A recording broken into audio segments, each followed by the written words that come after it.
What is the difference between coaching and mentoring? The terms coaching and mentoring are often used synonymously, but in professional terms there are some subtle yet important differences. It is not that one is better than the other, it is that they are slightly different approaches to achieve slightly different things. It is also worth noting that there can be considerable overlap between the two, but mixing up the terms can be confusing and frustrating. Therefore, the differences in emphasis and approach are important to know, especially if you're looking for either a coach or a mentor and trying to work out which would suit you best. So what does it mean to be a mentor? A mentor is someone who is generally more experienced and who passes on that knowledge to someone who is less experienced within a certain area of expertise. The mentor is often someone older, but not necessarily so. It is more about the mentor having specialist knowledge that they can impart to the person being mentored. A classic example would be a senior manager within a company being the mentor for a more junior manager in the same company, but also someone who is not generally in a direct day-to-day line management relationship. So how does this differ from being a coach? Well, a coach supports a client in achieving a specific personal or professional goal, generally through the facilitation of learning by the coachee.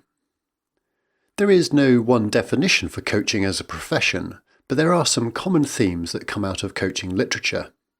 For example, coaching can be described as unlocking people's potential to maximize their own performance, or the art of facilitating the performance, learning and development of another.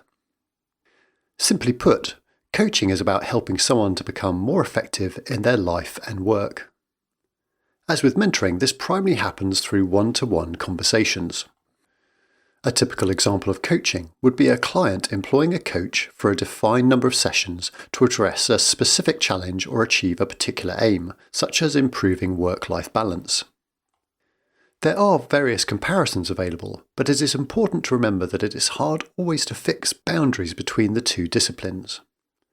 A good simple summary of the difference between coaching and mentoring is outlined by Jonathan Passmore in his book Excellence in Coaching, and is summarised here. 1. Level of formality. Coaching is more formal, with a contract or set of ground rules, often involving a third-party client. Mentoring arrangements tend to be less formal, with an informal agreement most typically between two parties. 2. Length of contract.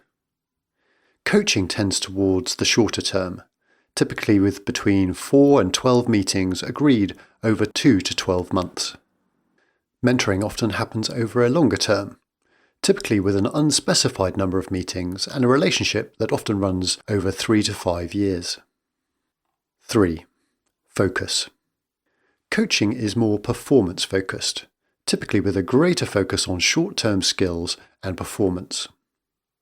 Mentoring is more career-focused and typically concerned with longer-term career issues, obtaining the right experience and longer-term thinking. 4. Level of sector knowledge. Coaches tend to be more generalist. Typically they have limited sector knowledge, whereas mentors have more sector knowledge.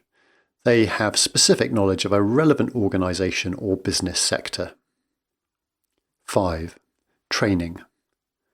Coaches tend to have more relationship training, typically with a background in psychology, psychotherapy or HR.